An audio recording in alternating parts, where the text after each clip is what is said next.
안녕하세요. 저는 수제비에서 두음쌤으로 활동하고 있는 윤영빈이라고 합니다. 네, 오늘은 김유성 기술사님과 함께 Q&A 2편을 시작하도록 하겠습니다. 수제비 카페에서 저에게 개인적으로 질문을 하셨거나 아니면은 카페 글을 통해서 질문하신 것들을 답변하는 시간을 갖고자 합니다. 기술사에 대해서 어느 정도 관심을 가지시는 분들이 많이 하는 질문인데 그럼 기술사 공부 어떻게 해요? 라는 질문을 주십니다. 어떻게 하는 게 좋을까요? 일단 기술사 시험에 대한 이해가 먼저 중요할 것 같고요. 이 시험에서 물어보고자 하는 거는 어떤 것인지, 그 다음에 수험생한테 원하는 수준은 어떤 건지, 이런 걸 먼저 좀 공부를 하시면 좋을 것 같고요. 이 시험이 논술형 시험이기 때문에 답안지에 대한 작성 요령이 굉장히 중요합니다. 흔히 말하는 이제 템플릿이란 것들인데요.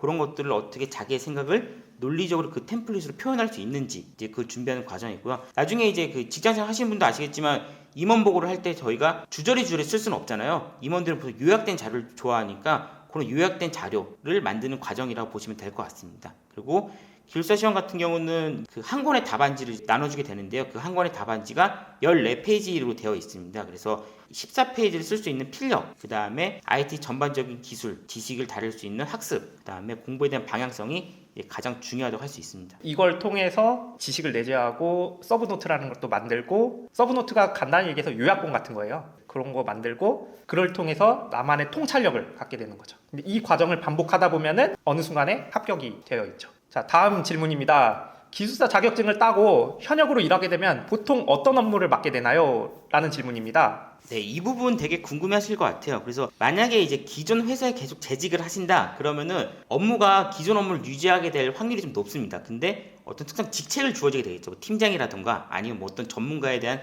그 직책을 맡게 될 확률이 좀 높고요. 만약에 다른 업무를 하고 싶으신 분들은 회사에 요청할 수도 있습니다. 내가 ICT 분야 국가기술 자격의 최고 자격증을 따왔기 때문에 다른 업무로 바꿔주세요 라고 요청을 할 수도 있고요.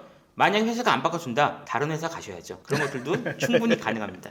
그래서 여기 밑에 보니까 뭐 메리트가 있는 업무는 컨설팅이라고 이제 그런 이제 질문을 주시는 분들이 있어요. 실제로 컨설턴트 업무를 하고 싶다고 말씀하실 분도 있는데, 우리나라에 보면 컨설팅 펌이 이제 유명한 것들이 몇 군데 있죠. 뭐 PwC도 있고 딜로이트도 있고, 그런 데서 굉장히 기술사를 또 선호하는 편입니다.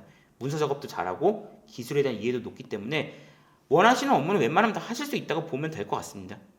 자, 그 다음 질문입니다. 이것도 의외로 많이 물어보시는데 학원을 다니는 게 좋은지. 자, 기술사 공부를 하려고 하는데 이 기술사 공부는 취업을 하고 준비하는 게 낫나요? 그리고 준비를 한다면 보통 몇 살 때부터 준비하나요? 라는 질문입니다.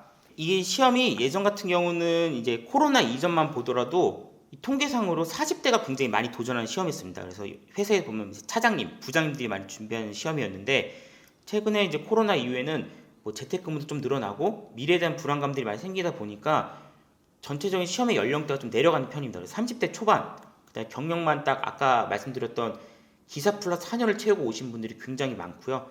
그래서 최단기간 합격을 노린다면은 4년차, 그러니까 경력이 만 3년이 됐을 때부터 준비를 하셔갖고 4년을 채우자마자 필기에 합격하시면은 가장 최단기간이 되겠죠. 그래서 기사를 대학교 4학년 때 취득하셨던 분들은 그렇게 도전하시기 좀 좋을 것 같고요. 이 자격증이 40대에 따도 굉장히 좋지만 뭐든지 이르면 이를수록 좋잖아요. 네. 30대 초반에 따도 굉장히 좋습니다. 그래서 최근에는 30대 초반에 합격률도 많이 나오고 있고, 빨리 취득하면 그만큼 활동할 수 있는 범위와 시간이 늘어나게 되는 거죠. 그런 이점들이 있습니다. 기술사를 준비하면은 준비 기간이 평균 어느 정도 걸리나요? 라는 질문을 정말 많이 하십니다. 혹시 최근에 붙으신 분들 평균 공부 기간이 얼마나 되나요? 네, 최근에는 합격 기간이 좀 짧아지는 편입니다. 그래서 가장 최단기에 합격하신 분들은 한 5개월, 그 다음에 또 그거보다 좀 더 하신 분들은 8개월, 10개월 정도에 좀 합격을 하신 편이고요. 물론 제가 말씀드린 이분들은 이 기간 동안 굉장히 열심히 하신 분들, 근데 대부분 시험 준비하신 분들 열심히 하시니까요. 그래서 조금 회사랑 병행하면서 밸런스를 맞추시는 분들은 1년에서 2년 사이로 생각하시면 될 것 같습니다. 자, 굉장히 주관적인 질문일 수 있는데, 자, 개인차가 있겠지만 통상 기술사 합격자분들은 하루 몇 시간 공부로 몇 년 동안 공부를 하고 합격하는가요? 유튜브를 보니까 모든 것을 시험에 집중해야 하는 것 같은데 어떻게 하루에 얼마나 걸리고 몇 년을 공부해야 되는지, 요거에 대한 질문입니다. 일단 제 사례를 먼저 말씀드리면 저는 회사랑 잠자는 시간 빼고 모두 공부했었습니다. 그래서 아침에 출근하면서 지하철에서 공부하고, 그리고 회사에서도 점심시간에 공부하고, 그리고 퇴근하고 나서도 바로 카페 가가지고 카페 문 닫을 때까지 공부하고, 집에서도 옷 안 벗고 공부하다가 이제 잠자기 전에 옷 벗고 이제 씻고 자고 막 그랬었는데, 네, 그렇게 해서 필기 공부 기간이 1년 9개월 정도 걸렸습니다. 저 같은 경우는 이제 윤현민 교수님보다 한 6개월 정도 정리해요. 1년 3개월인데 왜 정리하면 저는 회사에서도 공부를 했거든요. 회사에서 뭐 논문 정리, 근데 엑셀 정리, 근데 문제 분석 이런 것들을 회사에서 많이 했고요. 그래서 이제 회사에서 많이 했기 때문에 합격 기간은 짧아졌지만 회사에서 욕을 많이 먹었겠죠. 그런 것들이 있었습니다. 그리고 퇴근 후에는 하루에 한 4시간에서 6시간 정도, 컨디션 좋을 때는 6시간, 좀 체력이 떨어질 때는 4시간 정도 공부를 했던 것 같습니다. 그렇게 해서 필기 합격까지 1년 3개월 정도 공부했습니다.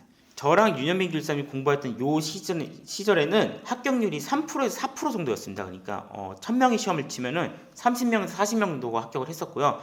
지금의 합격률은 8에서 9% 사이입니다. 그러니까 아무래도 합격률이 2배 이상 올라갔기 때문에 수험 기간이 굉장히 짧아졌죠. 이때만 하더라도 평균 합격 기간이 2년에서 3년이 평균이었고요. 지금 같은 경우는 합격률이 2배가 올라갔기 때문에 1년 이내에 단기 합격자들도 많이 나오게 되는 거죠. 네, 그래서 김유성 기술사님 같은 경우에는 그 당시에 굉장히 빨리 합격한 거고, 저는 평균보다 살짝 빨리 합격한 정도였습니다. 이거는 어떤 대학원생분이 저한테 질문을 해주셨는데, 기술사를 앞으로 준비할 예정이라고 합니다.